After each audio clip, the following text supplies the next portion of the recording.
3. Gauche. Originaire de Chervillers, Didier Paillereau fait partie de ceux qui ont participé à l'émergence de l'Ultimate Frisbee en Alsace. C'est par hasard qu'il tombe dans la discipline. Rares sont les clubs d'Ultimate dans la région. Lui il va jusqu'à Strasbourg chez les Seskidistus avec qui il joue aujourd'hui en équipe 2.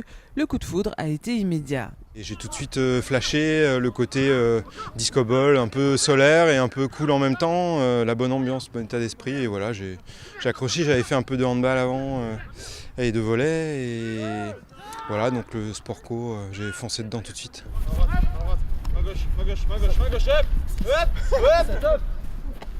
Un club qui permet aux adhérents de pratiquer la discipline en loisir aussi bien qu'en compétition.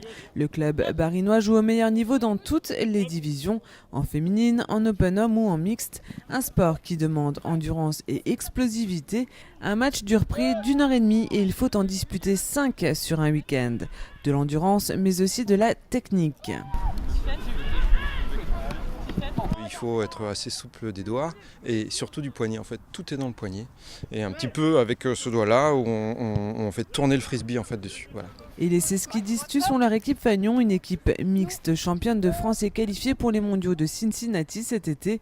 Dans ce groupe, Gwendoline Chenet, une ancienne de l'équipe de France. Alors, initialement, c'est l'auto-arbitrage qui m'a plu. Donc, c'est un sport sans arbitre. Donc, j'avais d'abord essayé plusieurs sports collectif avec des arbitres et là c'était vraiment quelque chose qui me plaisait et ensuite c'est la mixité qui me fait prendre vraiment du plaisir à haut niveau parce que c'est un sport mixte. Un sport aux particularités indéniables mais qui permet aussi de se forger une véritable condition physique. Donc au niveau de l'effort c'est quelque chose de très fractionné, on va enchaîner beaucoup les sprints et après des phases de récupération qui sont très courtes donc il faut être physiquement au point.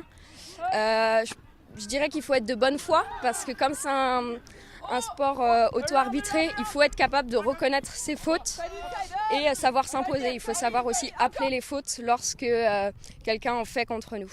Les Seskidistus ont mis en ligne une cagnotte sur Hello Asso pour ce déplacement à Cincinnati, un niveau mondial dans lequel les Strasbourgeois espèrent se hisser dans la première moitié de classement.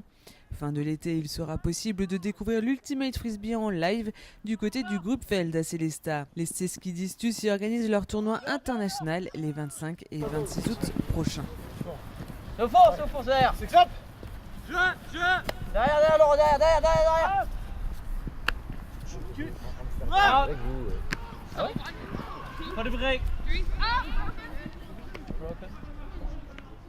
Moi je serais déjà sur place.